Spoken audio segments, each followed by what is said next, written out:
ይሄንን የሚታየው ገሃዱን ዓለም ምናጣጥመው ኤክስፔሪየንስ ምናደርገው እዚህ አምስቶቹ የስሜት ሕዋሳቶቻችን ናቸው ከሚታየው ገሃድ ዓለም ጋር ኢንተርፌስ የሚያደርጉ። ሌላ የማይታይ ዓለም ደግሞ አለ። ሳይንስ ከሚለውም ከቅዱሳት መጽሐፍትም ልጥቀስና ላሳያችሁ። ለምን መሰላችሁ? ሳይንስ አንዳንዱ ሰው የሳይንስ ማይንድ ስላለው አፒል ለማድረግ ያህል ነው እንጂ ከቅዱሳት መጽሐፍት በላይ ፓወር የለው። ይሄ ገሃድ ዓለም ወደዚህ ገሃድ ዓለም የመጣው ከማይታይና ገሃድ ካልሆነ ዓለም ከየት አመጣ ካላችሁኝ፣ አሁንም ወደ ቅዱስ መጽሐፍ ልመልሳችሁና የዕብራውያን መጽሐፍ ምዕራፍ 11 ቁጥር 3 እንደዚህ ይላል፣ ዓለማትን በእግዚአብሔር ቃል እንደተሰሩ የሚታየውም ዓለም ከማይታየው ዓለም እንደመጣ በእምነት እናስተውላለን። ይሄ በነገራችን ላይ ፕሪንሲፕል ነው። የቅድሙን ዴፊኒሽን ካለ በኋላ ነው እዚህ ጋር መጥቶም እንደዛ የሚለው ፕሪንሲፕል ነው። ማለት ምን ማለት መሰላችሁ? ብትሮጡም የማታመልጡት ብታምኑም ባታምኑም የሚሰራ ነገር ነው ማለት። አሁን በህይወታችን ውስጥ ያሉ የተገለጡ ውጤቶች የሚመጡት ካልተገለጠና ስውር እኛ ውስጥ ካለ ፓተር። በህይወታችሁ ውስጥ ያለውን የትኛውንም ውጤት ዘርዝሩና ጻፉ። ስለ ገንዘብ ይሁን፣ ስለ ግንኙነት ይሁን፣ ስለ ጤና ይሁን፣ ስለምትፈልጉት ነገር። ይሄ በእኔ የግል ህይወት ውስጥ የተገለጠው ዓለም ካልተገለጠው ውስጣዊ ዓለም ወደዚህ ምድር ይመጣል። የምንኖርበት ስነ ፍጥረት በነገራችን ላይ ያስደምማችኋል። ምን ያህል ከአእምሮ በላይ የሆነ ረቂቅ ዲዛይነር እንደሰራው ታውቃላችሁ። እንደምታውቁት ይሄ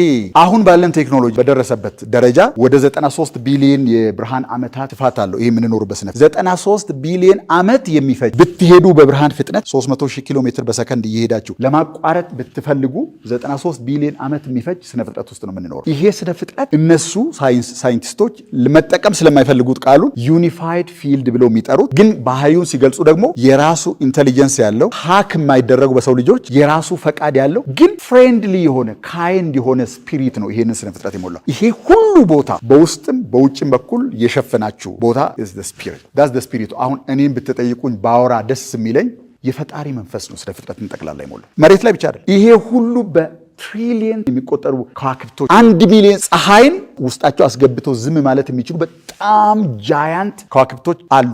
ከሩቅ ስናያቸው ችን ነጥብ የሚያካክሉ የሚገርም ስነ ፍጥረት ውስጥ ነው የምንኖር። ይሄ ሁሉ ቦታ የተባለው ነገር የተሸፈነው በእግዚአብሔር መንፈስ